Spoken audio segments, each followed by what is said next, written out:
Bienvenidas y bienvenidos a esta mesa redonda sobre profesiones y estereotipos. Mi nombre es Marta Ibáñez y soy profesora titular de Sociología en la Universidad de Oviedo. También durante 12 años, mientras estuvo vivo, fui la directora del Grupo de Investigación Mujeres en Mundos de Hombres. Y precisamente este es el tema que nos trae aquí. La división sexual del trabajo, la segregación ocupacional y, sobre todo, la superación de esa situación.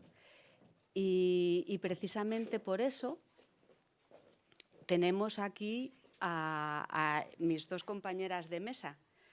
Tengo a mi derecha a Raquel Orté Villar, teniente coronel, jefa del Centro de Investigación Operativa del Ejército, y a mi izquierda Ana Muñoz van der Einde, responsable de la Unidad de Investigación de Ciencia, Tecnología y Sociedad del CIEMAT, el Centro de Investigaciones Energéticas, Medioambientales y Tecnológicas. Lo primero, muchísimas gracias por vuestra presencia. Es un lujazo teneros y que nos podáis contar lo que es vuestra experiencia, que eso yo creo que va a ser lo interesante de esta jornada. Gracias también al CIS por poner encima de la mesa esta situación, la división sexual del trabajo, la segregación ocupacional, que es muy central en todos los problemas femeninos.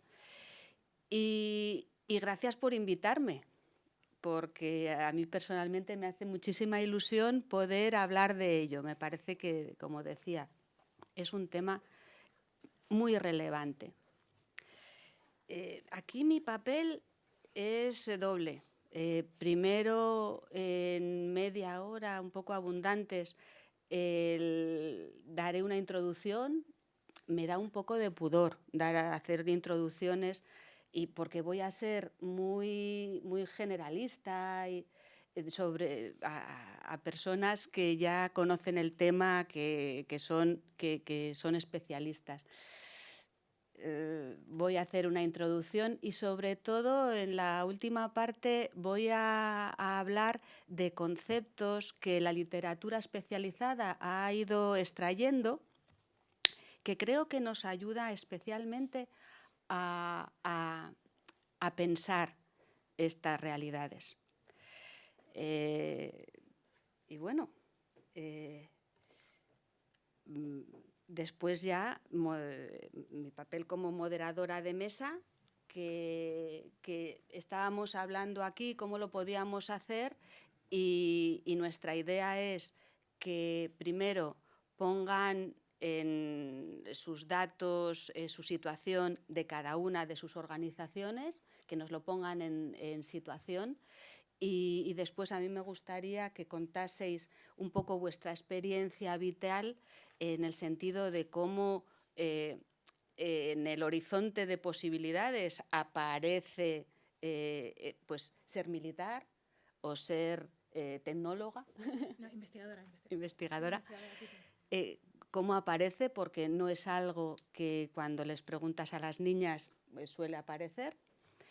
Y después esa trayectoria, esas decisiones, puntos de inflexión, quién os ayuda, qué problema habéis sufrido. Bueno, pues ir recordando con vosotras, o sea, bueno, si sois tan generosas, porque de nuevo, la sociología necesita objeto de estudio. Bueno, pues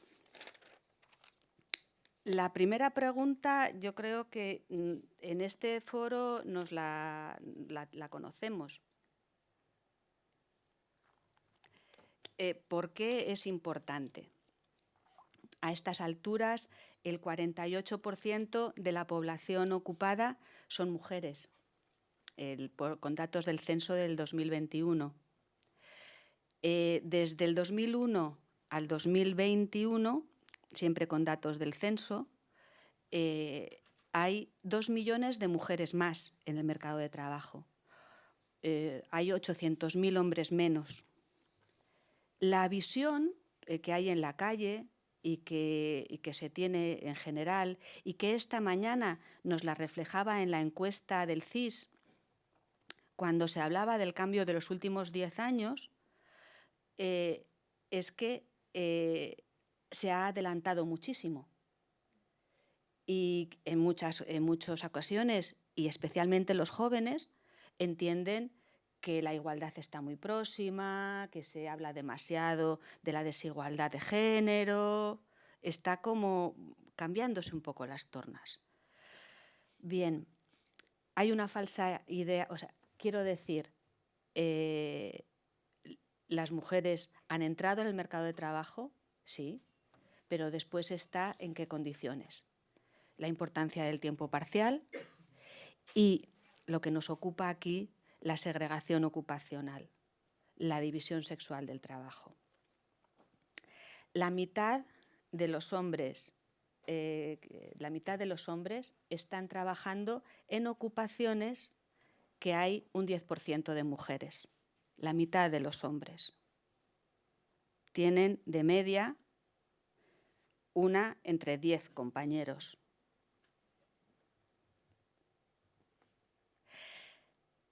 Un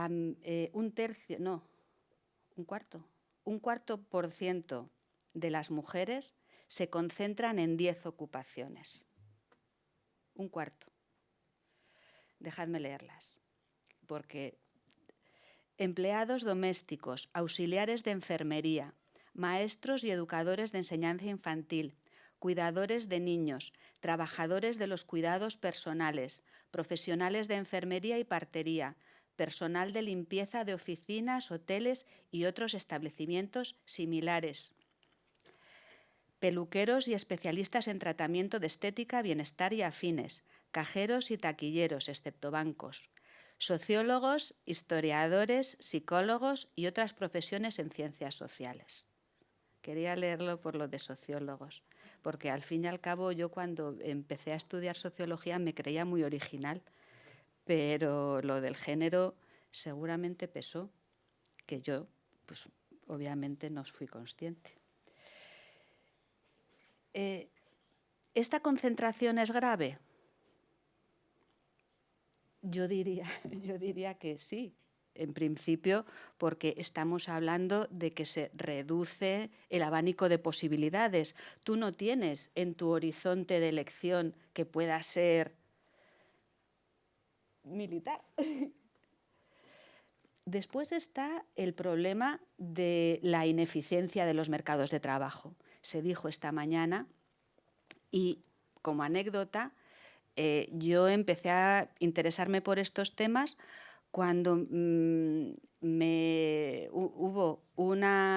cuando la Fundación Laboral de la Construcción se puso en contacto con el Instituto de la Mujer, porque usando dinero igual, tampoco gastaron dinero suyo, porque necesitaban más personal formado en oficios de la construcción. Y la mitad de la población no estaba acudiendo a esta formación, no tenía en su horizonte de posibilidades el ser electricista, pintora. Está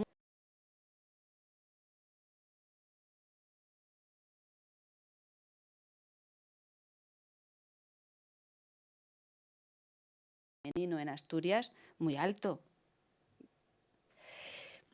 Son dos razones, por supuesto, de peso.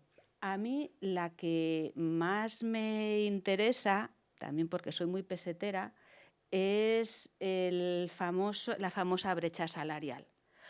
Cuando nosotros hablamos de salario hora, no de ingresos, ¿no? Ya de salario hora exclusivamente, igualando por niveles de estudios, las ocupaciones masculinizadas, es una investigación que voy monitorizando cada año, ¿no? Cada 10 años que sale el censo, porque quiero hacerlo con el código de ocupaciones a 3 dígitos, cuando ya no hay.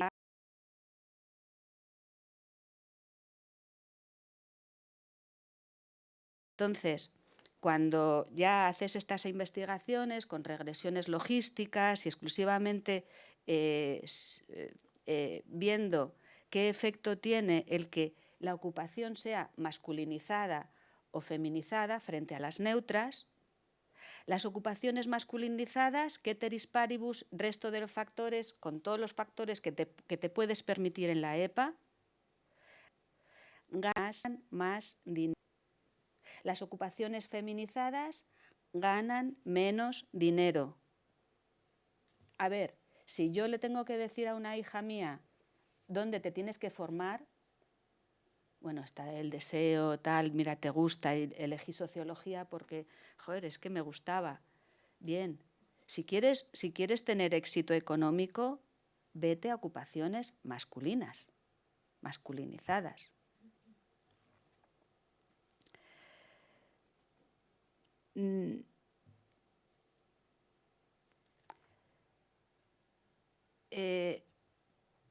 Esta mañana, cuando hablaban de Gilman,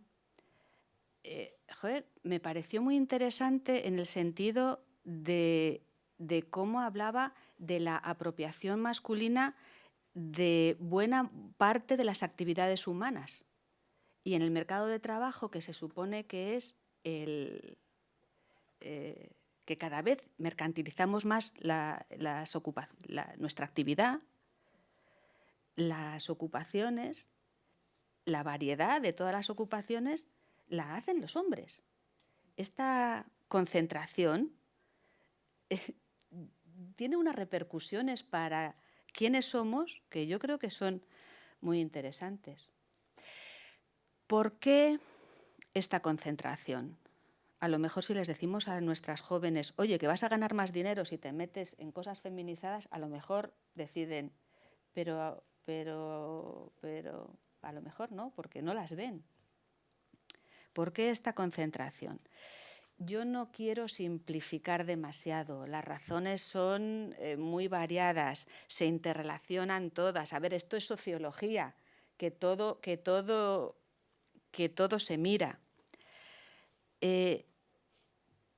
Pero aquí el título de esta mesa redonda tiene todo el sentido, porque estamos hablando del efecto de los estereotipos.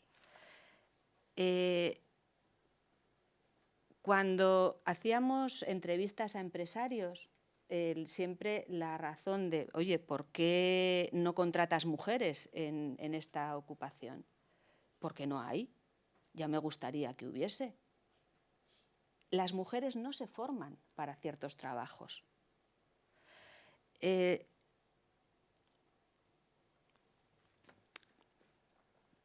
juego de los estereotipos y la identidad de género estamos hablando de las dos caras de la misma moneda. Si tenemos en cuenta que la identidad de género aparece con los 3 años, nosotros nos construimos en nuestra identidad a través de lo que nos van diciendo, del reflejo. O sea, me dicen que soy una niña, yo quiero ser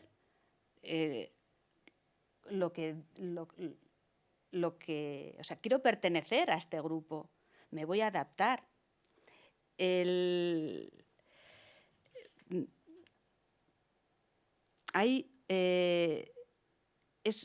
Pueden ser situaciones muy sutiles y que son como la gota malaya, van siempre en la misma dirección. A mí me gusta especialmente los estudios de radio de itinerancia. Claro, como yo ahora estoy dando clases en magisterio infantil, busco siempre ejemplos para ellos, ¿no? Para ellas, que son mayoritariamente mujeres. Y el radio de itinerancia se refiere a cuánto espacio dejas a tu niño de 4 años en los columpios, cuánto espacio le dejas, cuánto radio, hasta que te preocupa. En las investigaciones, yo esto solo lo he leído en investigaciones de Estados Unidos, no en España, daban el doble a los niños. Protegemos más a las niñas, estamos más pendientes de ellas, les dejamos menos libertad. El radio de itinerancia es la mitad. Recuerdo a mi hermano pequeño cuando no quiso heredar mi bata de parvulitos, porque tenía patitos y era de niña. El sexo de la figura de autoridad, cuando la madre espera a que llegue el padre para que riña al niño y que vea que hay una autoridad en la familia. No sé si cada uno tiene sus propios ejemplos de cómo lo que se espera de hombres y de mujeres a lo largo de nuestra vida nos va conformando. Me siento un poco ridícula hablando de esto porque estoy entre personas que han investigado esto pues más que yo.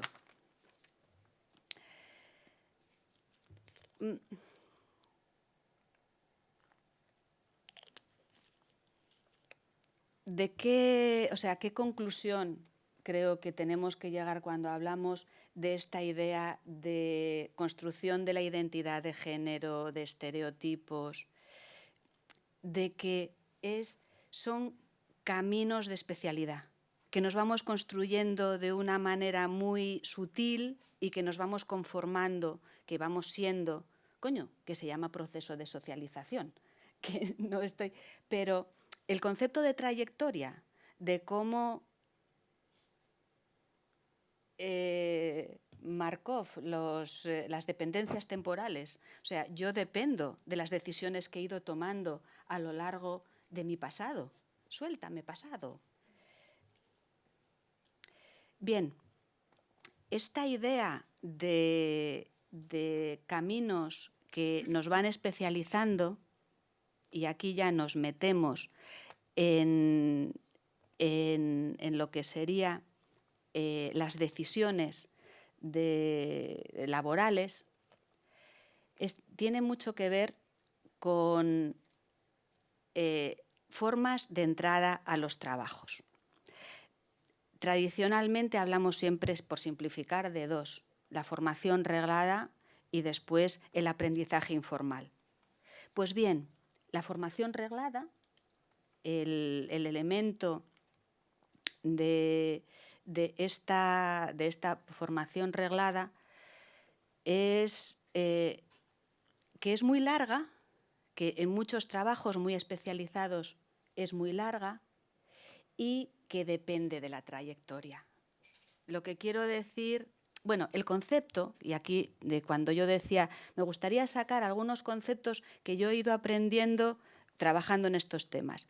El concepto que a mí lo veo muy claro es el de leaking pipes, esto de las cañerías con fugas, de las cañerías con goteras, porque nunca entra nada nuevo una vez que tú has hecho el bachiller por ciencias y cuando vas proporcionalmente viendo cuántas mujeres se alejan frente a hombres, vas viendo cómo se pierden más mujeres por diferentes decisiones, situaciones vitales. El mundo es muy complejo. La realidad es de leaking pipes. Se van perdiendo más, pero no pueden entrar nuevas por esa dependencia de trayectoria. En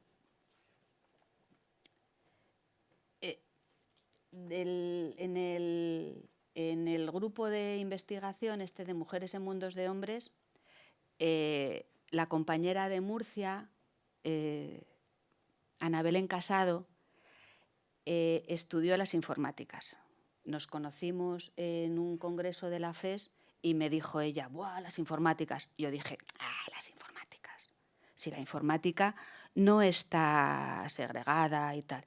No, eso es de nuestra generación. Pero es que en la generación nueva las informáticas son minoritarias. ¿Cómo fue?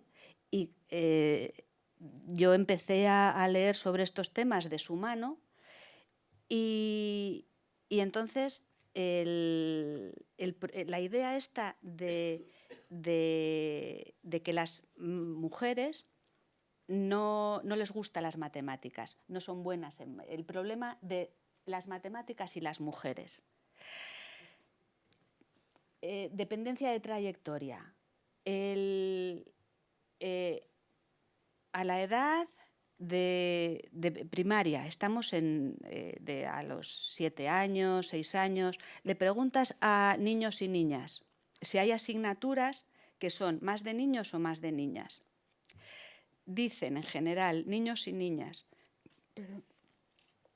que es más de niñas la lectura, el arte y la música, y que es más de niños las matemáticas, el deporte y las habilidades mecánicas. Ayer, haciendo un Teams con una alumna que va a hacer el TFG, le decía, oye, ¿puedes replicar estos datos? O sea, ¿puedes investigar sobre esto en tu TFG? Porque con todo el esfuerzo que se ha hecho en primaria y en infantil para que se supere lo de la ecoeducación, oye, que de verdad que llevamos muchísimos años, que yo ya soy más vieja que... ¿Sigue pasando eso? Y bueno, hay veces que parece que sí. A mí me parece muy interesante, no solo a mí, lo que yo fui viendo es que el gran salto se produce en la adolescencia, de tener 11 años a tener 15. Hay un estudio de Microsoft que plantea que a los 11 años las niñas, este está hecho en España, que las niñas y los niños en matemáticas, en informática, pues más o menos estaban iguales. Pero a los 15 las niñas verbalizan falta de confianza. Y he copiado aquí unas palabras que hablaba la directora del estudio de Microsoft. Lo que decían las niñas, una niña, estas carreras no serán para mí, no seré capaz de hacerlo. Ahí solamente trabajan los buenos.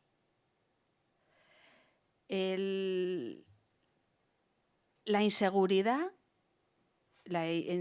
femenina, pero ojo, es que estamos hablando también de estereotipos e identidades y que son las dos caras de la misma moneda. Es que también se ha investigado mucho sobre las expectativas de profesores y padres. Cuando las expectativas también de una manera muy sutil, cuando se reflejan en la sonrisa de asentimiento, en el apoyo. Lo que decía alguna estudiante de ingeniería de haber estado en clases donde algún profesor no te mira porque no sabe comportarse con mujeres, pero que se sienten transparentes. Ahí no hay ningún tipo de acoso, pero se produce cierta inseguridad. ¿Veis por dónde voy, no?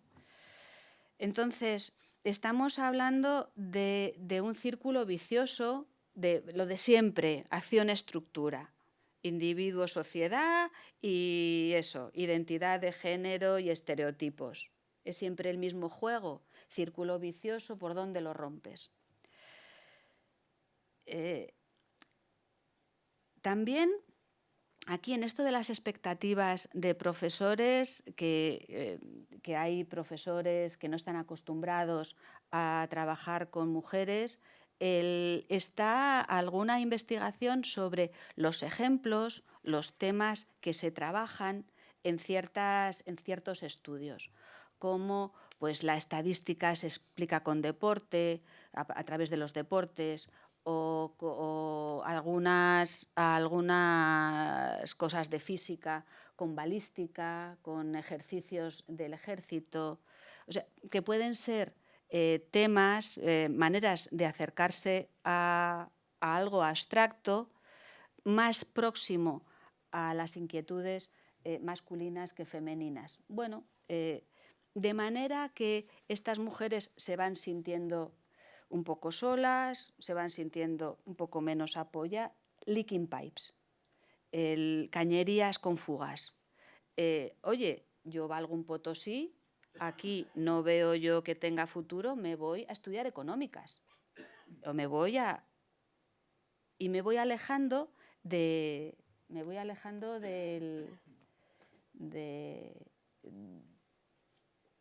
las profesiones masculinizadas. Para terminar con un dato de esto de informática, estuve buscando ayer los egresados en informática en 2021, el 86,5% eran hombres. El 86,5%. Yo no sé si estaréis de acuerdo conmigo con lo del Marshall McLuhan, lo de el medio es el mensaje.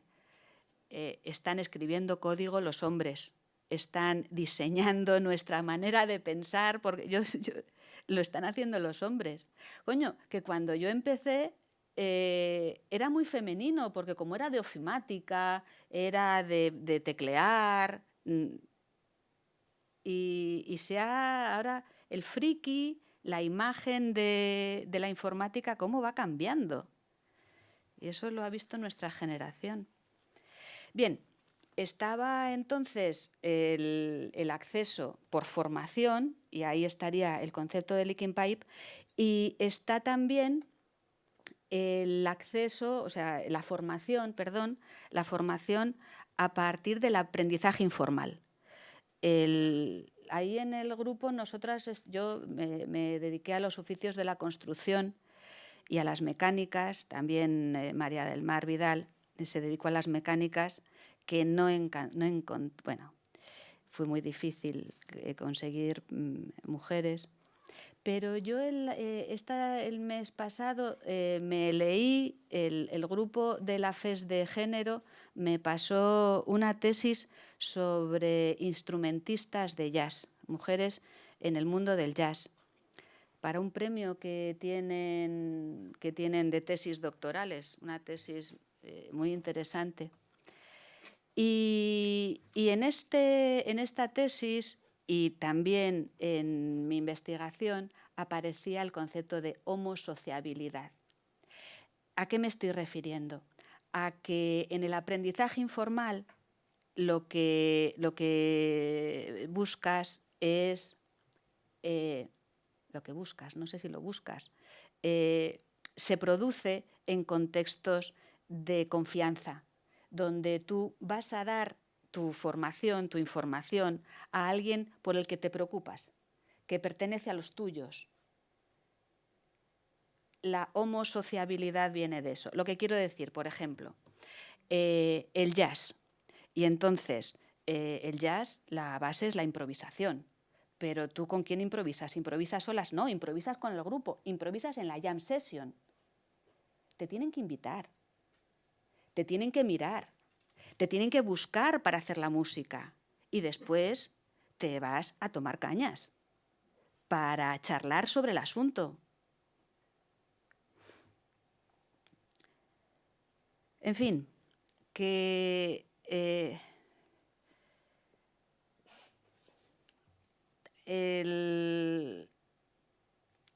¿cómo se podría solucionar esto?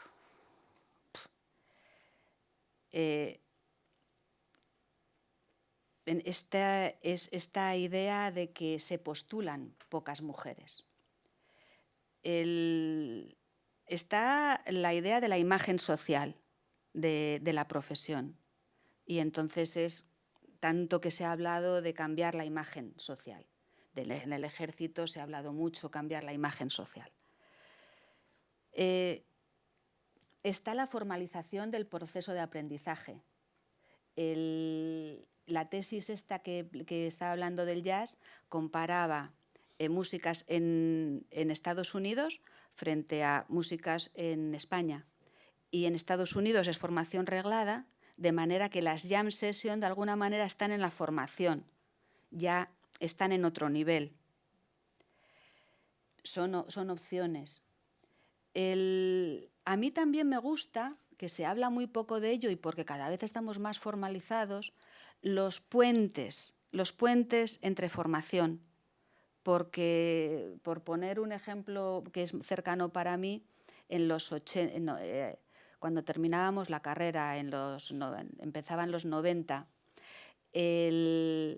había mucha necesidad de informáticos y la Telefónica, algunas grandes empresas hicieron cursos de formación muy especializados sobre una cosita de informática. Una amiga hizo el curso, que era de ciencia política, fue compañera de clase mía, más lista que... y ahora está trabajando en IBM. O sea, hay maneras, bueno, claro, pero había una enorme necesidad de informáticos a principios de los 90.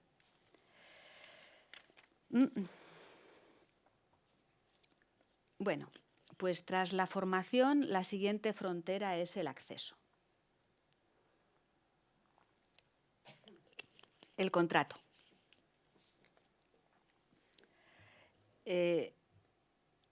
A ver, hay discriminación directa, está claro, pero es muy difícil de medir porque estamos hablando de procesos de selección individualizados. Entonces, la única manera de ver la discriminación es ya a posteriori y en conjunto. Cuando tú dices en esta empresa, en esta ocupación, pues porcentualmente frente a los formados hay menos, no sé qué. Aquí ha habido una discriminación directa en el acceso, a toro pasado. Entonces, muy bien, hace 2 años se amplió el abanico de los planes de igualdad en las empresas y en el 21 eran más de 150 empleados, en el 2022 son 50 empleados. Las empresas tienen que tener 50 empleados para que hagan los planes de igualdad. La mitad de la población trabajadora trabaja en empresas menores de 50. O sea que ese paraguas lo tiene la mitad de la población. Se ha adelantado mucho, enhorabuena, ¿vale? Y después, hablando de esta discriminación directa, yo creo que lo interesante es que esta discriminación directa es inconsciente. Puede ser. O sea, hay gente que directamente no se lo cree y dice, mujer, no. Pero por lo que yo voy viendo, leyendo, hablando, que tiene mucho que ver con los sesgos, que ni eres consciente de que has elegido por estereotipos.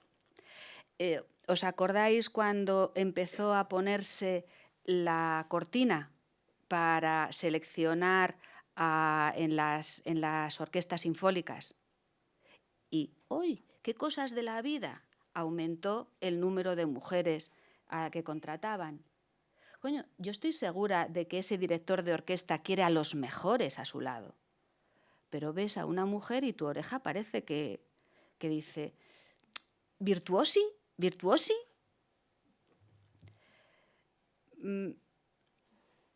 Mirarla. Oh, bien. Entonces, para terminar, algunos fenómenos que pueden ser comunes a todas las minorías y algunos conceptos que pueden ser comunes a todas las minorías y que las mujeres en ocupaciones muy masculinizadas pueden padecer. Uno, ser representante de tu minoría, ser representante de tu sexo.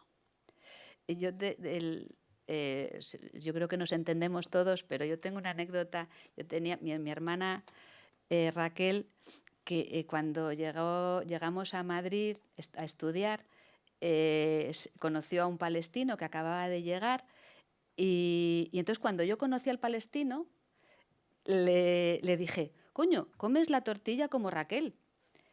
Porque mi hermana desde pequeña tiene la costumbre de abrir la tortilla por la mitad y abrirla. Y decía él, pero no es la costumbre española. yo creía que se hacía así. Él acababa de llegar, quería integrarse. Mi hermana Raquel era el ejemplo de la españolidad. Este ser representante de tu sexo, bueno, no lo puedes evitar, no, o sea, no sé, pero tiene consecuencias. Y las consecuencias, bueno, si tú te lo crees y dentro del propio juego está la enorme presión al desempeño, y eso es muy agotador. Cuando trabajas, hay veces que más de 40 horas a la semana, tienes esa presión encima de ti. Y también, no sé si tiene más o menos importancia, esta relación con los compañeros que no termina de ser de persona a persona y que tú eres un representante de algo, que tú eres el estereotipo. El segundo concepto que creo que es interesante es el tokenismo. El token en inglés es la ficha del casino, que no tiene valor, o sea, que tiene el valor simbólico. La mujer token sería esa presencia simbólica. La empresa, la institución, enseña a las mujeres como forma de mostrar su modernidad. Es lo políticamente correcto, es esa idea de lavar la cara. Ojo, en el primero, en el representante de tu sexo, se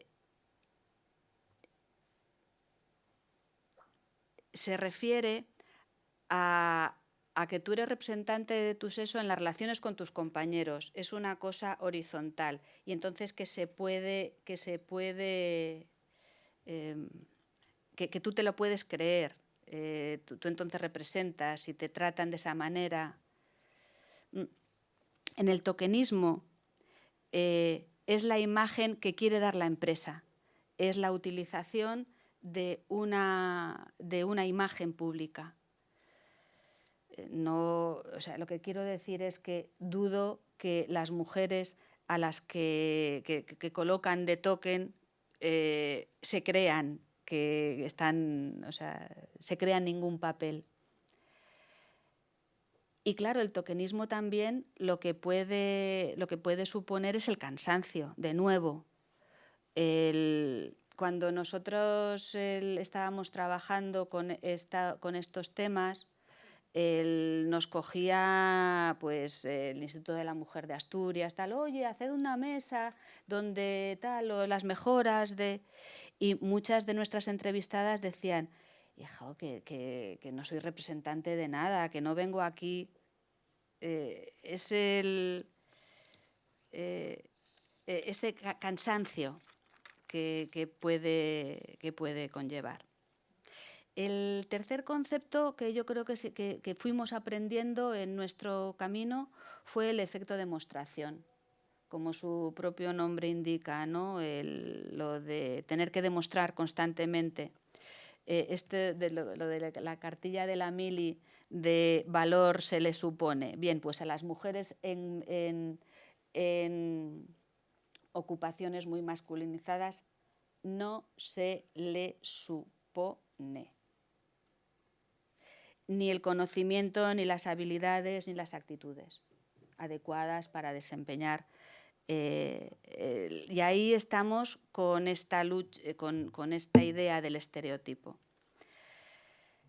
Yo lo que vi es que tiene una consecuencia curiosa y es evitar el cambio de compañeros. Una vez que estás a gusto en tu cuadrilla, en tu grupo de jazz, con la gente con la que has establecido esa relación, evitas cambiarla. Y eso en muchos casos pasa por decir no a mejores ofertas. Evitar la movilidad y bajar las ambiciones profesionales. El cuarto concepto, el síndrome del impostor.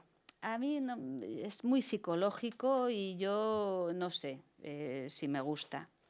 Yo no vi síndromes de impostor en mi investigación, también porque no investigábamos a profesionales, a gente que había traspasado el techo de cristal.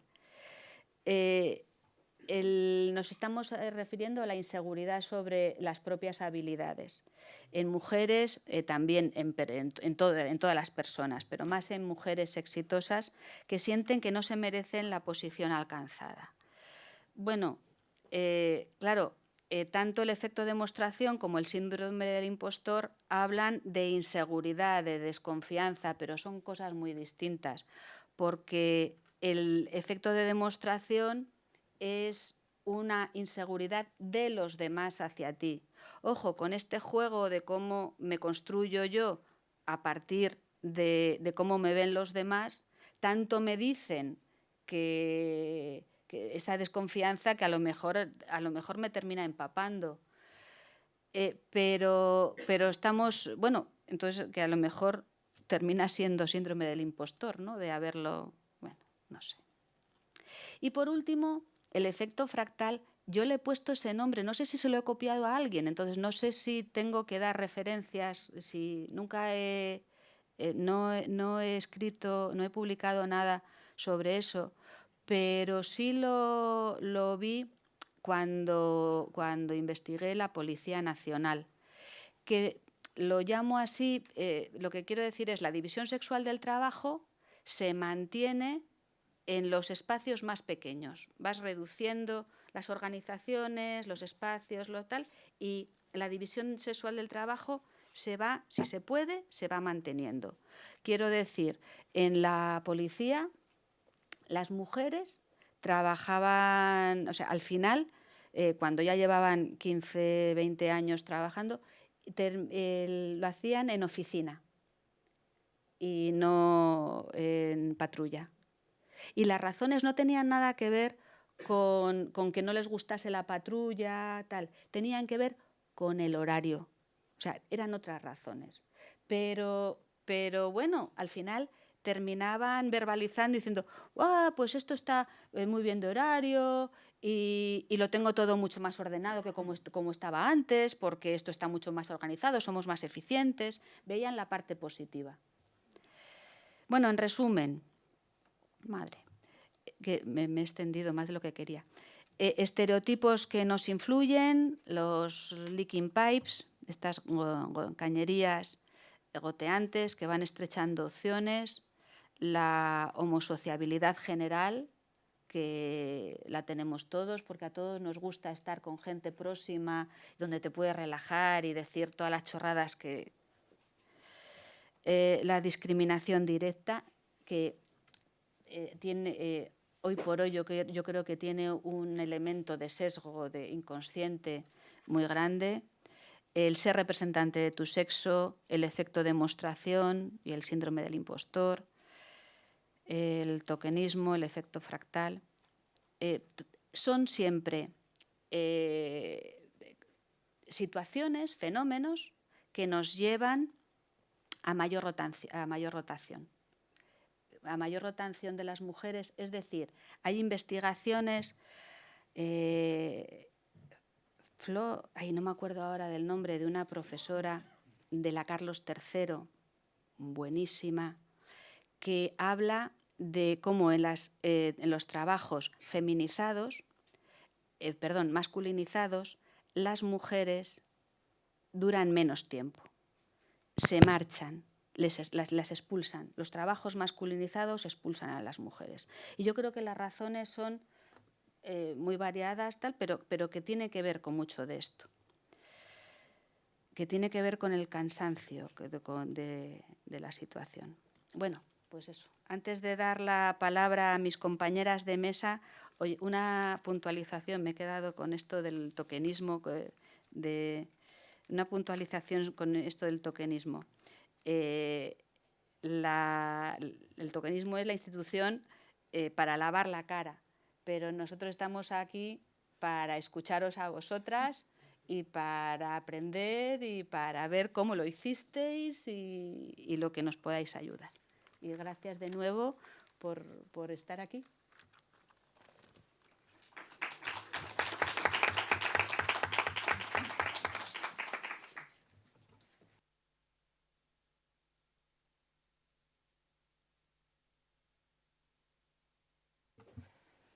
A ver, se me escucha bien, ¿no? Yo no sé si tengo que encender las presentaciones con esta, ¿vale? Ah, bien, la estoy pasando aquí directamente, que he preparado unas cuantas transparencias, pues porque voy a hablar un poco de números y, bueno, tener un apoyo visual es mucho más fácil. Bueno, pues me voy a presentar otra vez. Yo soy la teniente coronel Raquel Ortevillar. Muchas gracias por la invitación a CIS y en especial a Óscar Iglesias. Muchas gracias. Es un placer y un privilegio compartir mesa con vosotras. Y bueno, pues quería empezar un poco mi breve presentación totalmente cuantitativa sobre la integración de la mujer en las Fuerzas Armadas, pues un poco encuadrando dónde trabajo y demás. Pertenezco al Ejército de Tierra, estoy en la Jefatura de Sistemas de Comunicación e Información y Asistencia Técnica. Es una subdirección, dentro de la jefatura estoy en una subdirección de asistencia técnica y dentro de la subdirección, que nos gusta hacer muchos departamentos dentro del Ejército, estoy en una sección de técnicas de apoyo a la decisión. Como sección de técnicas de apoyo a la decisión tenemos un centro de sociología, donde están todos los sociólogos militares, un centro de estadística y el centro que yo tengo el gusto de mandar, del Centro de Investigación Operativa o de Investigación de Operaciones. Nuestra formación como centro de investigación de operaciones es un poco más cerca de la estadística, más alejada de la parte cualitativa, pero bueno, tenemos mucha relación. Estamos muy al día y muy al tanto de todos los estudios que se hacen a nivel de sociología dentro del Ejército de Tierra y bueno, pues espero poder aportar mi granito de arena a estas jornadas tan interesantes. Pretendía dar unas breves pinceladas en números de una integración que, a mi juicio y según he ido escuchando, es una integración modélica de lo que es la mujer dentro de las Fuerzas Armadas, a pesar de las características propias de las Fuerzas Armadas. Me voy a centrar en el punto 1 del proceso y no se puede pasar por alto el dar unas pequeñas pinceladas históricas, unos breves antecedentes. Pues hasta el siglo XIX prácticamente la mujer en los ejércitos su participación era muy puntual, muy excepcional, principalmente en el cuerpo de sanidad. Empezó la Primera Guerra Mundial y existen aislados casos de incorporación de la mujer a filas. Ahí tenemos la foto del batallón de mujeres de la muerte, el batallón de muerte de mujeres. También en la Segunda Guerra Mundial tenemos un incremento de mujeres que van ocupando puestos tácticos diferentes en países como Noruega, Dinamarca, Estados Unidos, etcétera. Un hito muy importante es el Comité de Mujeres en las Fuerzas de la OTAN. Su objetivo principal era conocer y mejorar las circunstancias particulares de las mujeres dentro de las Fuerzas Armadas. Es cierto que en España habrá que esperar un poquito más, 15 años más, para ver por primera vez las primeras mujeres cómo ingresaban en las academias. Un poquito pasando por alto las fechas principales, vemos que en 1988 se produce la incorporación de la mujer a lo que son los cuerpos de ingenieros, jurídicos, interventores, sanidad, músicas militares. No será hasta un año después donde se permita el acceso de la mujer a las armas que se denominan combatientes del cuerpo general, infantería, artillería, transmisiones, caballería, ingenieros. Pero es más, todavía no se permitía el acceso a lo que es la escala de militares de tropa y marinería, que será en el año 92. Tendremos que esperar hasta el año 99 para que se permita a la mujer el acceso a lo que son todos los cuerpos, escalas y destinos, puesto que hasta ese año no se podía ocupar ciertos puestos de combate. Bien, se habla de ese 1999 como la integración formal, pero la integración en lo que podemos decir de igualdad real será con la Ley Orgánica 3 del 2007. Del 99 al 2007 lo que le pasó a las Fuerzas Armadas es que fueron adaptando la infraestructura. Se creó el Observatorio de la Mujer, que ahora se llama Observatorio de Igualdad entre hombres y mujeres dentro de las Fuerzas Armadas. Y bueno, se fueron dando pequeños pasos, pero grandes en sí, pues para la integración de la mujer. Bien, en este gráfico podemos ver la evolución porcentual de las mujeres en las Fuerzas Armadas. Podemos ver que desde el 88, que se permitió ya el ingreso de la mujer, hasta el año 2000, que se produce ya un mayor acceso a todos los cuerpos, el incremento, bueno, pues aunque pasa de un 0,2 a un 4%, es bastante lento, pero es verdad que desde el 2000 se produce prácticamente en los primeros 3 años, la subida es exponencial y se va manteniendo con una tendencia ascendente hasta alcanzar la fecha actual, que el porcentaje pues está en el 13,3%. Bien, si vamos haciendo un poco el estudio, por ejemplo, el proceso de integración de la mujer, el porcentaje de mujeres que tenemos dentro de las fuerzas, de las FAS, aunque ya lo he dicho, tenemos que es un 13,1% frente al 86,9% de hombres. Si lo comparamos un poquito a nivel de países de la OTAN, podemos ver que la OTAN tiene establecido su porcentaje, pues eso, en un 13%, que es justo en el que estamos nosotros, por detrás de pues, países como Francia, pero por delante de muchos otros como Italia, Inglaterra, etcétera. Bien. En este gráfico, en este quesito, podemos ver la distribución de las mujeres por las diferentes categorías. Bueno, vemos que un 12% ocupan puestos, son oficiales, un 12% suboficiales y la mayoría, pues un 76%, pertenecen a la escala militar de tropa y marinería. Si lo vemos por ejércitos, podemos ver que dentro de los cuerpos comunes la presencia de la mujer participa en un 38%, dentro del ejército de tierra ya lo hemos visto el 12%, en la armada la presencia es un 14% y para el ejército del aire pues también un 14% de presencia. Bien, en esta transparencia simplemente vemos el porcentaje de presencia de mujer dentro de lo que son las categorías militares. Por ejemplo, dentro de los oficiales generales tenemos un 2,7%. Lo voy a leer un poco porque tenemos 5 generales de brigada y un general de división.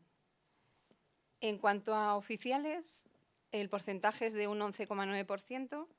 Tenemos 57 coroneles, 2 capitanes de navío y, bueno, muchas más oficiales.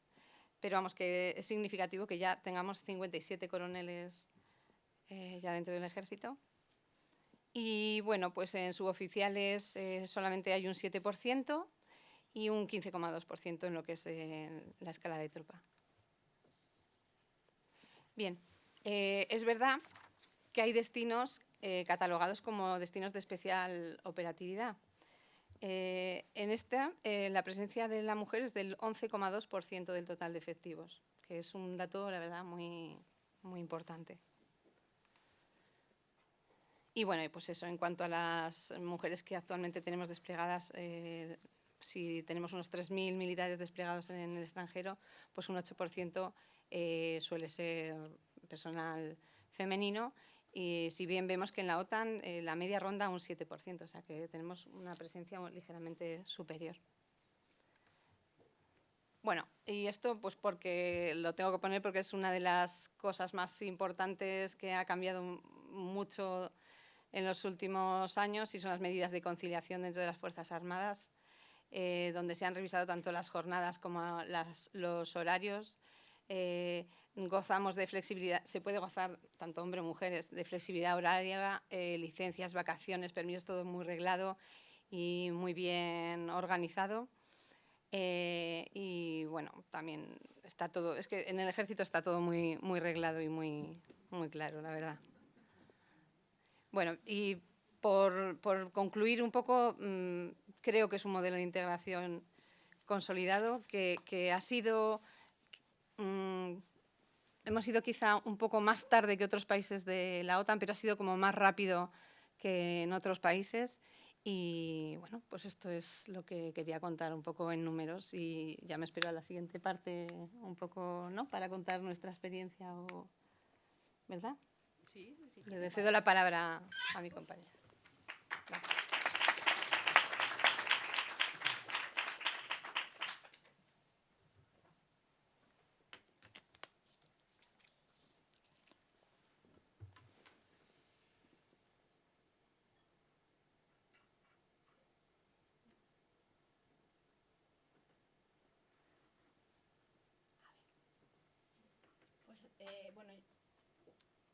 Muchas gracias por la invitación. Es un placer estar aquí compartiendo la tarde con vosotros y con mis compañeras de mesa. Yo soy Ana Muñoz van den Einde, soy la responsable de la Unidad de Investigación en Ciencia, Tecnología y Sociedad del CIEMAT. Yo soy una bicha rara dentro del CIEMAT porque pertenezco al ámbito de la investigación en ciencias sociales. Soy licenciada en psicología, me especialicé en estadística y luego soy doctora en filosofía, o sea que tengo un perfil bastante ecléctico en mí misma. Y cuando conté esto el otro día en una charla con compañeros ingenieros, a uno se le escapó y dijo, hostias, cuando yo perdón por la palabra, no se debe decir, pero es que fue literal lo que dijo, cuando escuchó mi perfil en un contexto como el del CIEMAT, en el que lo que hay mayoritariamente son gente que pertenece al ámbito STEM. Lo cierto es que es bastante curioso porque, siendo un organismo muy tecnológico, además, pues hay una pequeña área, es verdad que es marginal, pero bueno, la investigación social tiene su sentido. Y como decía antes, un poco de broma, pero no tan de broma, yo me he sentido más discriminada por pertenecer al ámbito de las ciencias sociales dentro del CIEMAT que por ser mujer, la verdad. Pero bueno, eso son características de cada centro. Entonces, lo mismo, la realidad es que la presentación que voy a poner son unos cuantos datos que he actualizado y que bueno, he ampliado un poco, pero viene de una experiencia que hicimos en el CIEMAT en el que las mujeres de los distintos departamentos del CIEMAT participamos en seminarios en los que contábamos nuestras historias y nuestras trayectorias. Y todas coincidimos en decir que nosotras no éramos conscientes de haber sufrido ningún tipo de discriminación por el hecho de ser mujer. Pero lo que yo decidí hacer, la presentación de mi departamento fue la última. Yo pertenezco a la Subdirección de Relaciones Institucionales y Transferencia del Conocimiento, bastante alejada de los núcleos duros de investigación dentro del CIEMAT. Y yo además fui la última cuando cerré y dije que quería abordar el tema, aparte de contar, pues como he hecho ahora, mi currículum en un minuto, quería abordar el estudio o la relación o el papel de la mujer en la ciencia desde la perspectiva de cómo hacemos la investigación en los estudios de ciencia, tecnología y sociedad, que lo que hacemos es analizar la relación entre la ciencia y la sociedad. Y esto es un poco en lo que me quiero basar. Entonces, algunos datos. Se ve un poco mal la transparencia, pero bueno, yo creo que se puede entender. Estos son información del libro de Científicas en Cifras que publica el Ministerio de Ciencia cada ciertos años. Este es el último publicado del 2021 y es la presencia de las mujeres en los distintos niveles. Y entonces vemos que empiezan más mujeres en los estudios de grado y en la universidad, pero en cambio en el momento de llegar al doctorado se produce un equilibrio y cuando ya nos vamos a los puestos de profesores el panorama cambia totalmente y sobre todo cuando llegamos al puesto más alto, al de los catedráticos, en el que ahí el escalón es muy potente. Perdona. El grado D son contratados predoctorales, el grado C postdoctorales, el grado B serían profesores titulares y el grado A serían catedráticos. Si nos fijamos en la distribución por sexos, lo que vemos es que hay una mayor presencia de hombres en los niveles más altos, pero lo que se observa también es que hay diferencia por la edad. Entonces, yo pienso que necesitaremos 15 años para ver si estas mujeres y estos hombres de menos de 35 años, cuando lleguen a los 50, ha cambiado el panorama o no. Yo creo que se pierden mujeres tanto a lo largo del proceso como que es verdad, puede ser que esté habiendo un cambio generacional, pero como digo, esto de momento no lo vamos a saber, pero la realidad es que de momento sigue siendo una realidad que hay más hombres en los niveles más altos en la profesión y hay menos mujeres, pero sí que es verdad que cuando empiezan está equilibrado, ¿vale? Y si nos vamos a los órganos de gobierno, pues lo que vemos también es que hay más hombres que mujeres en todos ellos. Se produce una equiparación en las No veo ni pues cojo. Estos son los vicedecanos, ¿no? Sí, pero en cualquier caso, si os fijáis también, hay más vicedecanas que decanas, hay más vicerrectoras que rectoras. Pero sí que es cierto es que ahora la CRUE la preside una mujer por primera vez en su historia y, bueno, algo va cambiando. Si nos vamos a los datos de OPIs, vemos que son primos hermanos. En los OPIs empiezan más mujeres que hombres en los contratos predoctorales. Se produce una equiparación en los postdoctorales. El grado B en el ámbito de la ciencia son científicos titulares, que es lo que soy yo, por ejemplo, e investigadores científicos, que es la segunda escala, pero en cambio cuando nos vamos a los profesores de investigación, que es el nivel más alto, se vuelve a producir el escalón. Vemos exactamente el mismo patrón si tenemos en cuenta sexos y edades. Entre los jóvenes hay una equiparación total, pero cuando vamos a las edades más avanzadas el panorama cambia y como resultado de ello los porcentajes totales cambian. Hay más hombres que están en los niveles más altos de la escala. En el caso de los órganos de gobierno en la ciencia cambia, pero claro, en las universidades pensad que estamos hablando de lanzar datos de 70 universidades. En España, en estos momentos, con la reestructuración de la ley de la ciencia, hay solo 4 OPIs. Y es verdad que ahora mismo hay 2 directoras de OPIs y 2 directores de OPIs. La directora del CIEMAT es una mujer, lleva 6 meses. En 70 años de historia en el CIEMAT es la primera mujer. Fue resultado de que la ministra de Educación llegó al CIEMAT, la llevaron a la sala de ilustres y se dedicó a ver todos los militares, porque el CIEMAT inicialmente fue la Junta de Energía Nuclear. Eso significa que los primeros directores del CIEMAT eran, por supuesto, militares y entonces vio muchos hombres de uniforme, luego muchos hombres de traje y no había ninguna mujer. Bueno, pues ahora tenemos a la primera. En el CSIC, desde que está la actual coalición de izquierda en el gobierno, ha habido por primera vez una presidenta y ahora le ha sustituido otra mujer. Y entonces por eso digo que en estos momentos tenemos una equiparación de mujeres y de hombres, pero es puntual, o sea, es reciente, como digo, de los últimos 6 meses en nuestro caso. Si nos vamos a los datos ya propios de empleados del CIEMAT, pues tenemos que en el ámbito de la investigación el 42% somos mujeres y el 58% son hombres, que es la misma proporción que el total de trabajadores del CIEMAT. El CIEMAT ahora mismo hay 1.200, bueno, estos son datos del 2023. Había 1.257 empleados, 42% hombres y 58% mujeres. En el ámbito de gestión, que es el de abajo del todo, hay 56% de mujeres, 44% de hombres. Y un poco en relación con lo que decía Marta, lo que se ve claro también es que donde se produce la mayor brecha es en el personal de apoyo, que es el que tiene que ver con infraestructuras y con informática, los perfiles TIC. Y con respecto al organigrama en la dirección, pues como digo, la dirección general la tiene una mujer. Luego hay 4 unidades que son un poco de coordinación más técnicas, que son la Dirección de Coordinación Científico-Técnica, que es un hombre, Secretaría General, que es un hombre, y las 2 subdirecciones que están más alejadas o sea, que no tienen nada que ver con la investigación, excepto mi pequeña unidad que forma parte, como he dicho, de la Subdirección de Relaciones Institucionales, esas 2 subdirecciones son mujeres. Y en cambio, entre los 6 departamentos los 6 departamentos de investigación, hay 2 directoras de departamento mujeres, que son la directora del Departamento de Energía.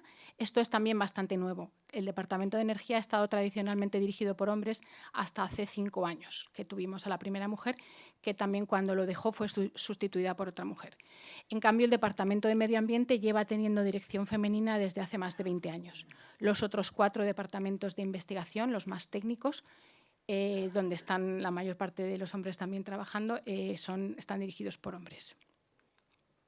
Entonces, ¿por qué se producen un poco estas situaciones un poco tan distorsionadas o tan distintas, ¿no? Es decir, ninguna de nosotras, y hemos hablado bastantes, sentimos que ya hemos sido marginadas por ser mujeres.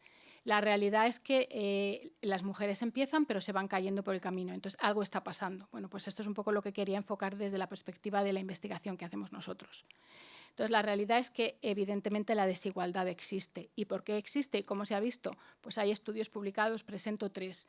Estos están publicados en torno a 2015 a 2019, que fue el año que yo preparé esta presentación. No he actualizado los datos, pero vamos, información bastante reciente publicada.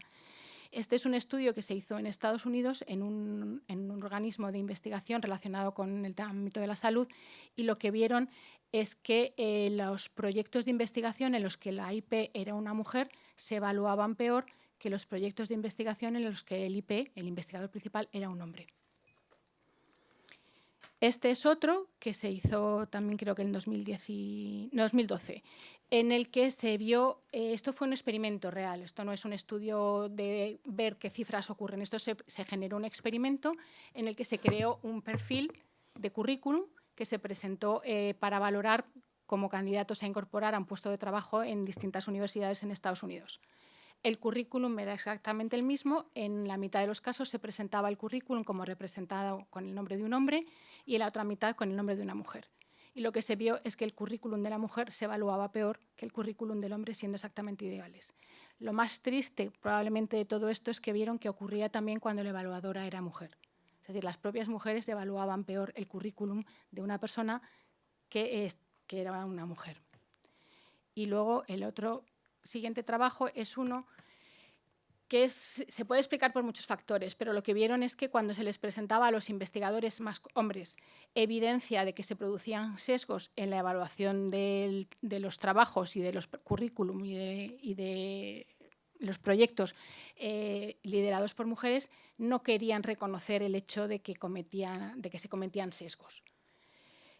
Aparte de que evidentemente probablemente a los hombres les cueste asumir que se equivocan, también es verdad que a los científicos les cuesta muchísimo pensar que no son perfectos, estupendos y maravillosos, ¿vale? Entonces yo entiendo que un científico que considera que es una persona racional, objetiva y analítica, que le planteen el hecho de que está metiendo el cuezo hasta el corvejón, pues no le hace ninguna gracia y entonces se niega a asumirlo. O sea, yo creo que este resultado está un poco sesgado por la propia arrogancia o ubris muchas veces de los científicos, ¿no? que siguen pensando que están un poco por encima del bien y del mal y de las debilidades humanas. ¿Qué explicaciones se han dado? Pues durante mucho tiempo se ha tratado de buscar el hecho de que parecía haber diferencias biológicas entre los cerebros de los niños y de las niñas, de los hombres y las mujeres. Este es un estudio que se publicó, creo que fue en 2012, en el que se encontró que había una base genética en la habilidad para las matemáticas. Pero lo que vieron también es que esa diferencia genética se basaba en un gen pleiotrópico, es decir, que solamente, o sea, las diferencias genéticas se basaban en un único gen, eran pleiotrópicas. Eso significa que las diferencias en las manifestaciones que se producen son por el ambiente, el efecto fenotípico. Entonces, no hay una base biológica para decir que a los niños se les da mejor o a los hombres se les da mejor, aunque haya base genética, porque las diferencias se explican por la manifestación como resultado de las diferencias del ambiente. Se publicó un estudio un poco después, realizado de manera también bastante compleja, en el que se encontró que no había ninguna base biológica para establecer que hay diferencias en la habilidad para las matemáticas entre hombres y mujeres. Pero sí se han visto que hay diferencias psicológicas, ¿vale? Yo soy psicóloga, entonces, claro, pues esta parte me gusta. Entonces, hay un estudio en el que se ha encontrado que las diferencias que no existen inicialmente hasta los 5 años se empiezan a identificar a partir de los 6 años. Las niñas empiezan a decir que se les dan peor las matemáticas a ellas que a los niños. ¿Por qué es ese cambio? Pues no lo tienen muy claro, pero una de las razones que se explica es porque las niñas acaban manifestando una menor confianza en sí mismas a la hora de manejar, que viene un poco también influida por el contexto y por lo que se dice. Si nos pasamos la vida tratando de encontrar bases biológicas para explicar que a las niñas se les da peor las matemáticas que a los niños, pues estamos creando condicionantes, ¿no?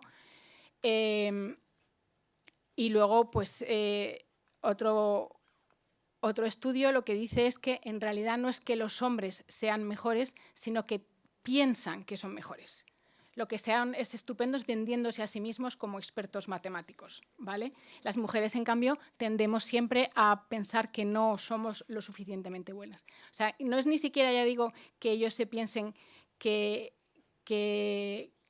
ellos sientan que son mejores, es que dan totalmente por supuesto eso, ¿no? Se venden bien. Y estos son otros experimentos que vienen recogidos en un libro de la Asociación Americana para Mujeres en la Universidad, que es una asociación además que se creó en 1881 y que lleva haciendo estudios de género en la universidad bastante tiempo. Y recogen un estudio que se hizo en el año 99, también se hizo un experimento en el que reclutaron a una serie de estudiantes, en este caso de psicología, en el que vieron que tenían el mismo nivel de formación y de capacidades en matemáticas y en estadística, ¿vale? Y se crearon dos grupos. A un grupo se les dijo que habían encontrado evidencia de que los hombres hacían mejor la tarea de matemáticas que luego les iban a exponer a ellos, y en otro grupo de no amenaza, no se les dijo eso. Se dijo que hombres y mujeres obtenían el mismo resultado al a resolver ese problema. Después de darles esa información, se les expuso a que resolvieran el problema, y en la condición de amenaza las mujeres ejecutaron el problema muchísimo peor. En el grupo de control no hubo prácticamente diferencias entre hombres y mujeres. El hecho de que a ellas las hubieran condicionado previamente diciendo que los hombres lo hacían mejor, ya las hacía resolver peor el problema, porque ya se habían sesgado. Y este es otro, un poco en el mismo contexto también, en el que, como he dicho, es otro más que evidencia que no solo los niños no es que sean mejores, sino que es que piensan que son mejores, y además encima son menos exigentes a la hora de valorar cuál es la capacidad necesaria para definir que tienen éxito, ¿vale? Entonces, en las primeras dos columnas, la figura 16, lo que se les dice es que... En la primera columna, en la que hay diferencias, lo que se dice es que los hombres funcionan mejor, y en la segunda no.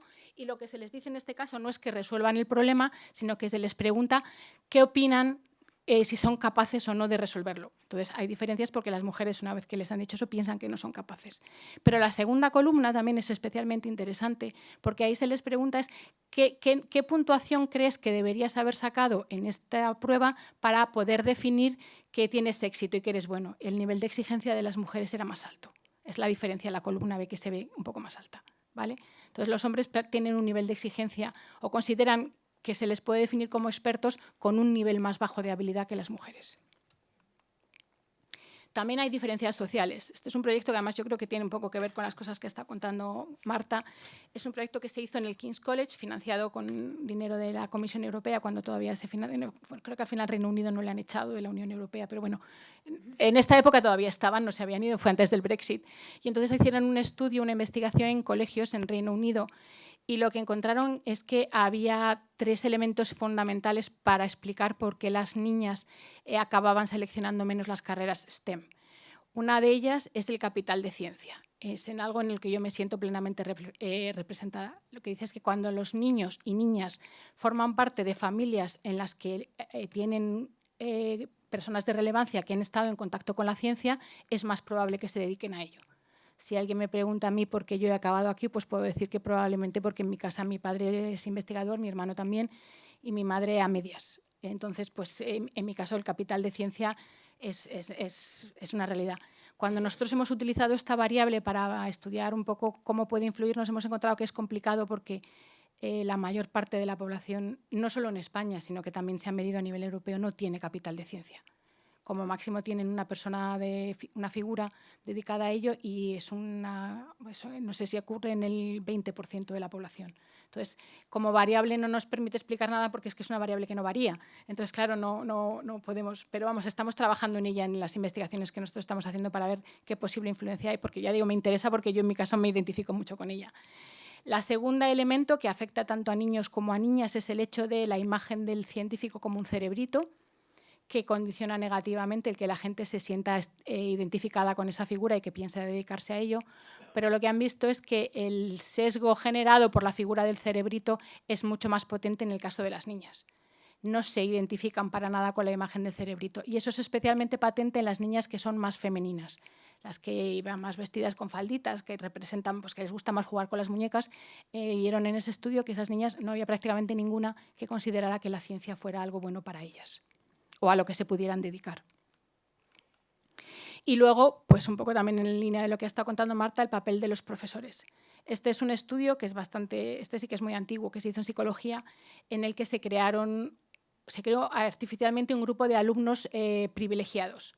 en el que los profesores eligieron al azar a unos alumnos y les dijeron que eran unos alumnos seleccionados porque tenían muy buenas cualidades y muy buenas aptitudes.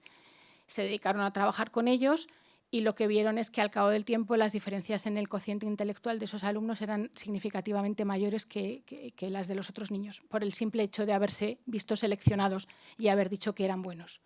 Si en la educación nos dedicamos a decirles a las niñas que no valen, pues es evidente que no vamos a tener niñas en las carreras STEM. Aunque es verdad que eso sí que puede estar cambiando un poco.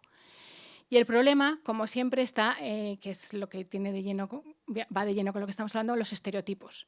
Y siguen predominando. En este estudio también el mismo Why So Few de la Asociación Americana de Mujeres de la Universidad dicen que hay dos principales estereotipos. Uno es el que se sigue diciendo que a las niñas se les dan peor las matemáticas que a los niños, y el otro es que el trabajo científico realmente está hecho para hombres, y eso sigue estando presente. Y es el mensaje que se sigue trasladando. Entonces, las mujeres y las niñas son conscientes de eso y, como digo, debido a las diferencias psicológicas, pues todavía les impacta más. Y estereotipos, pues buscando un día información sobre el Día de la Mujer en la Ciencia en Internet, me encontré esas imágenes que son de camisetas muy graciosas, pero que contribuyen a generalizar el estereotipo, ¿no? Soy alérgico al álgebra, soy demasiado guapa para dedicarme a las matemáticas, y el otro es, soy demasiado guapo para hacer mis deberes, entonces me los hace mi hermano, ¿vale? Y el que me ofende profundamente, solo de verlo me pongo negra, es este. Con el motivo de la celebración del Día en la Ciencia, no sé dónde, un laboratorio farmacéutico hizo esa representación de la mujer en la ciencia. Que independientemente del aspecto, es decir, no hace falta ser fea ni gorda para dedicarse a la ciencia, una puede ser muy sexy, pero a lo que se dedica la Nancy es a crear un vestidor y una lavadora, ¿no? Digo, la Nancy y la Barbie, perdón. Entonces, ya digo, cada vez que lo veo me hierve la sangre, pero es una realidad que me encontré en Internet y que no puedo por menos que señalar. Y entonces pues dicen que la manera de contrarrestar esto pues es haciendo mensajes de este estilo. Esto es una campaña de la OEI para fomentar la vocación STEM en las mujeres. Yo no quiero ser princesa, quiero ser física cuántica y estudiar la antimateria. El problema, como digo, es que los sesgos están ahí. Entonces, esto último sí que lo he añadido hoy porque ha habido una conferencia en el CIMAT esta mañana sobre esto mismo, pero desde el punto de vista de la presencia de las mujeres en la divulgación y en la comunicación de la ciencia. Entonces, lo que se decía es que los periodistas cometían también muchos errores y muchos sesgos, no representan a las mujeres, pero ha ido incluido también con un repaso del papel de las mujeres en la ciencia. Y entonces, pues hay efectos de sesgos como el all male panel, y es que cada vez nos vamos insistiendo menos en que no ocurra esto así, pero lo cierto es que durante mucho tiempo, para hablar de las cosas importantes y en los órganos de decisión y en los grupos de discusión, siempre los paneles eran totalmente masculinos. Una de las chicas del CIEMAT ha preguntado a la periodista que nos daba la conferencia hoy, ha dicho, pero yo a veces dudo si participar, porque es que ahora me están llamando y me están diciendo, mira, no sé ni a qué te dedicas, pero me han dicho que tengo que meter mujeres. Y entonces dices, ¿qué hago? ¿Voy? ¿Debo ir? ¿O les hago un corte de mangas y no voy? Pues dice que a veces hace el corte de mangas y a veces va, pero la realidad es que no se puede decir de manera más fea, ¿no? Por lo menos podría lavar un poco la cara, pero no, el mensaje que le llega es ese. O sea, es que nos hemos dado cuenta que en este panel o en este congreso o en todo lo que hay son hombres, necesitamos mujeres. Entonces ven a hacer de florero. Otro efecto. Pues esto es una película que se ha editado en Netflix sobre entrevistas a 3 mujeres que contaban su experiencia en Estados Unidos, pero lo he señalado porque está basado en un experimento que se hizo hace bastantes años ya, en los que además, aprovechando que en Reino Unido los sustantivos no tienen género, les pedían a los niños en los colegios que dibujaran a un científico y lo que hacían todos era dibujar un hombre. Otro de los efectos que hay es el efecto Matilda, que es la discriminación de las mujeres en las que además ni siquiera se le reconoce su trabajo, sino que se suele atribuir a los hombres o a las parejas. Como resultado, para intentar contrarrestarlo, se ha creado una asociación sin ánimo de lucro que se llama No More Matildas, que parten de la hipótesis de que la falta de vocaciones STEM en la ciencia es porque no tienen suficientes mujeres femeninas. Yo creo que, como hemos visto aquí, hay muchos más factores, pero bueno, eso también influye. Entonces están haciendo campañas para tratar de evitar eso.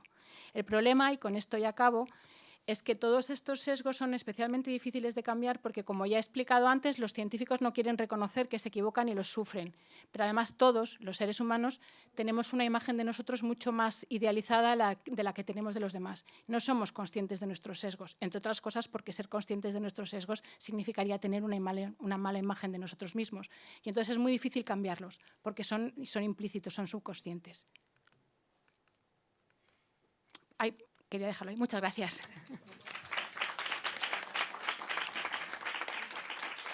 Tenemos 10 minutos. Madre, pues tenemos 10 minutos y desde luego yo lo que quiero es dar la voz a la sala, porque mi idea era que hablásemos a ver qué os parece interesante o tal. O sea que primero comentarios, preguntas.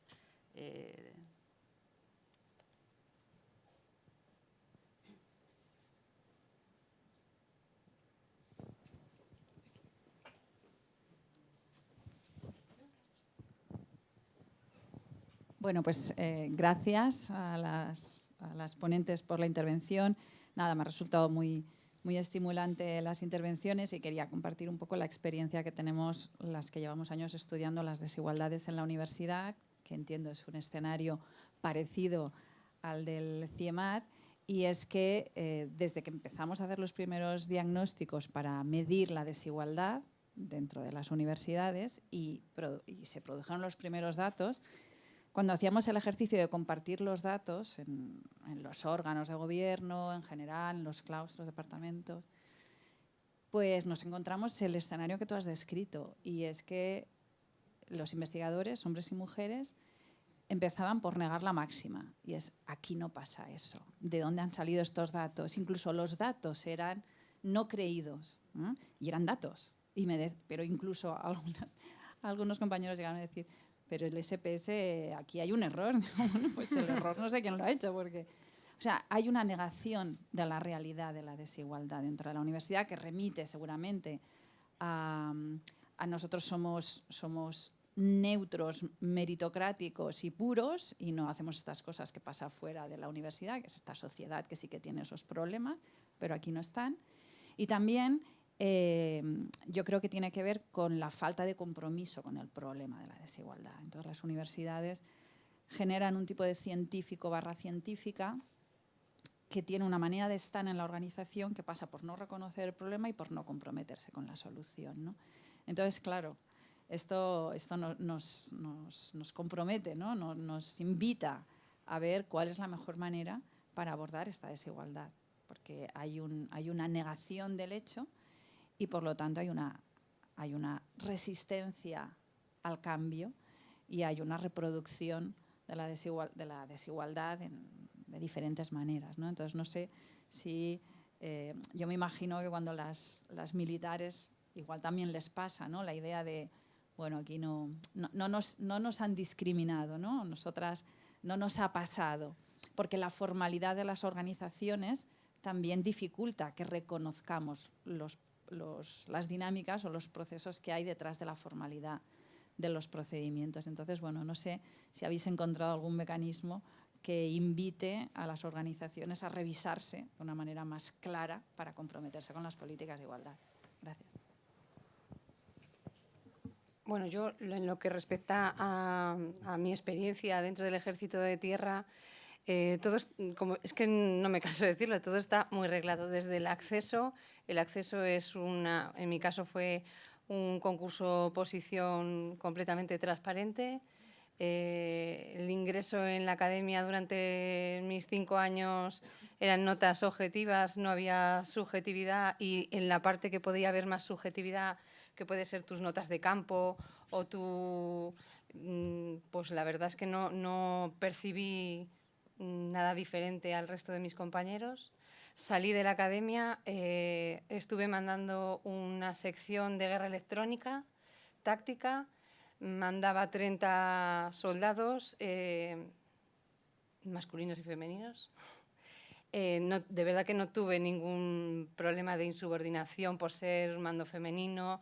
Mis compañeros más antiguos me ayudaron en todo el proceso de aprendizaje también de estar al frente de una unidad. Mi paso a capitán, cuando ascendí al empleo de capitán, me hice con una compañía, mandé 8 años prácticamente en una compañía de hombres y mujeres con unos medios, unos recursos materiales pues muy especializados y de gran costo, la verdad.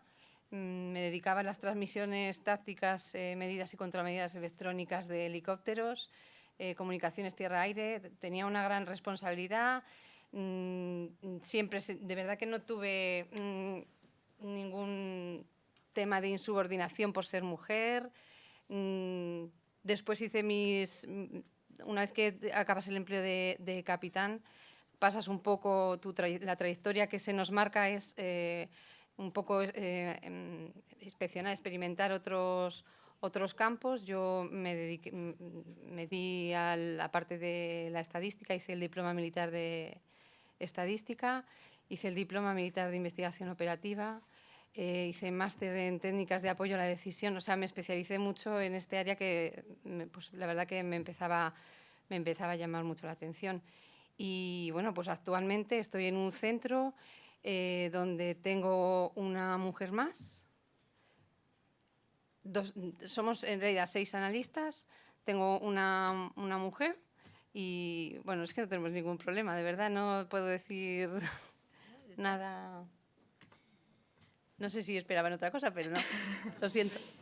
Y nos alegramos. Eso es una muy buenísima noticia. En el ámbito de la ciencia, por ejemplo, hay una de las cosas que ha comentado, por ejemplo, es una cosa que se ha visibilizado mucho durante la pandemia, y es el hecho de que, por ejemplo, en el ámbito, durante la pandemia lo que se vio es que se enviaban muchísimos menos artículos escritos por mujeres a publicar, porque las mujeres durante la pandemia tuvieron que estar mucho más pendientes de cuidar a los niños y no tenían tiempo.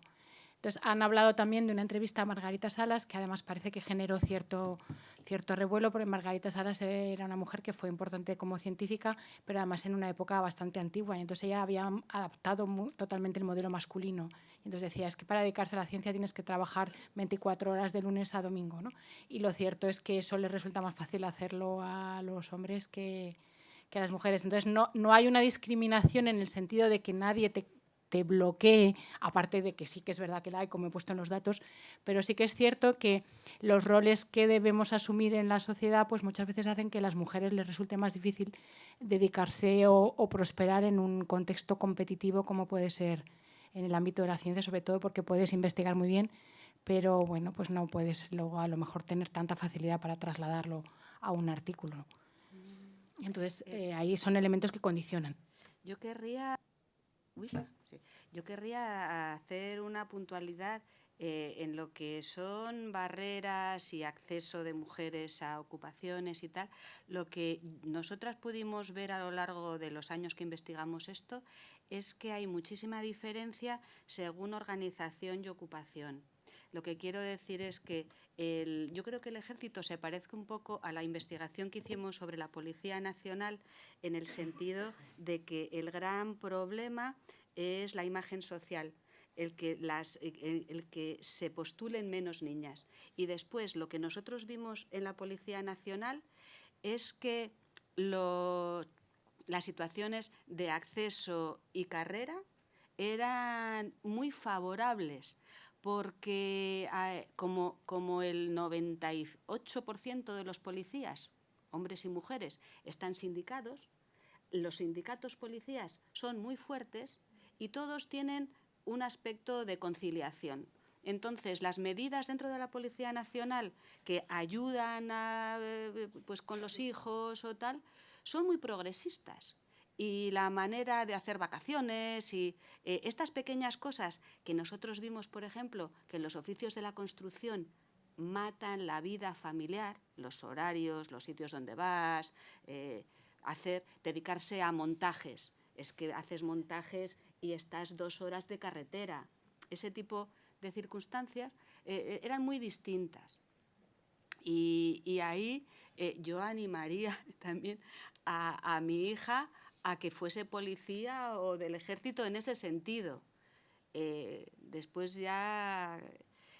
y después, una cosa que yo no puedo dejar de hablar es esto de, en una institución pública como es el CEMAT, yo hablo por la universidad, pero ahí yo, es lo que he observado a mi alrededor, no he hecho investigación empírica sobre eso, la importancia del mentor, de tu director de tesis, y cómo de maneras muy sutiles te están diciendo si tú vales o no vales, si estás jugando en primera o en segunda, o juegas la Champions, si te invita a ciertos proyectos o a no ciertos proyectos.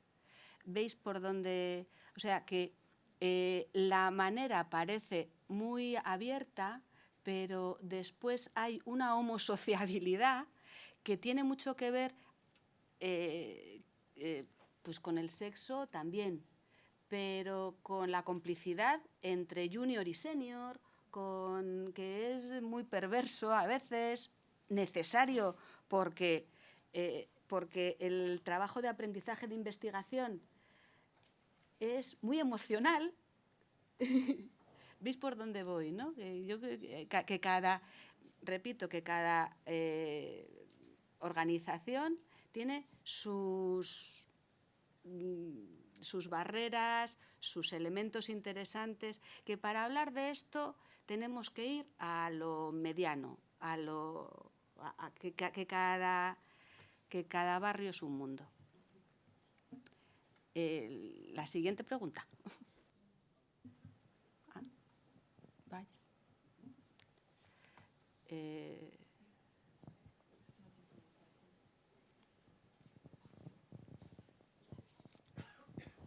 Es que estabas hablando de lo de informática y no me resisto a comentar. Preguntabas por qué la informática ha dado ese bajón o dio ese bajón histórico en España, ¿no? Que ha estado prácticamente desde los años 90 con unas cifras de incorporación de las mujeres entre el 15 y el 18% y no ha subido. Y mira que se han hecho cosas y tal y no sube. Entonces hay una teoría por ahí, que no sé si estarán de acuerdo o no, que tiene que ver con el hecho de que al principio eran ciencias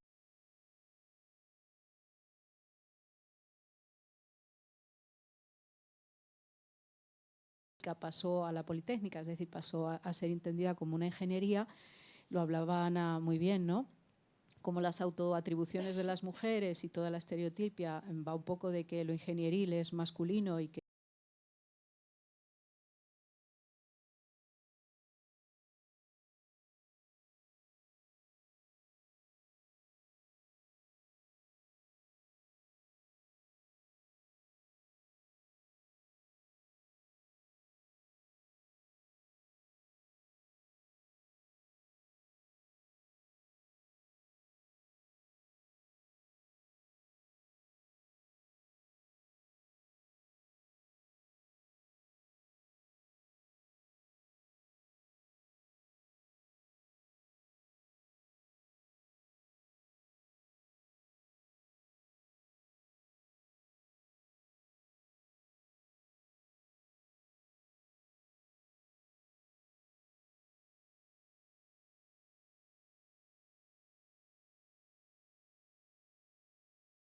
las 3, 4, 5 mujeres que estaban trabajando en ingeniería en la universidad eran las IPs de los proyectos.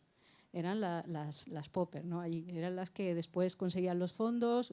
Es decir, que en carreras masculinizadas, no sé si es algo que se pueda generalizar, pero las mujeres que llegan dan un salto importante, ¿no? No sé si es porque tienen que hacer tanto esfuerzo que lo rentabilizan.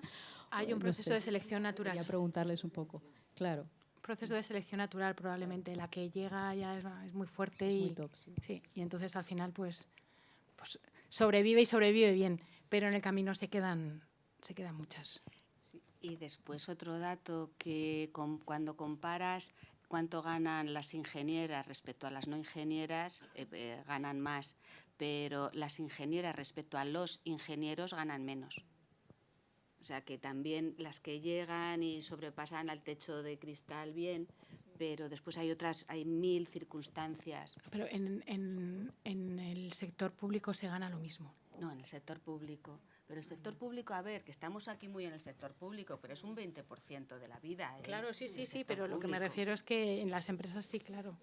Ahí está. Bueno, nosotros ahí no lo podemos decir porque yo gano lo mismo al mismo nivel, es decir, con 3 quinquenios y un sexenio de productividad que tengo yo, gana exactamente lo mismo independientemente de lo que seas.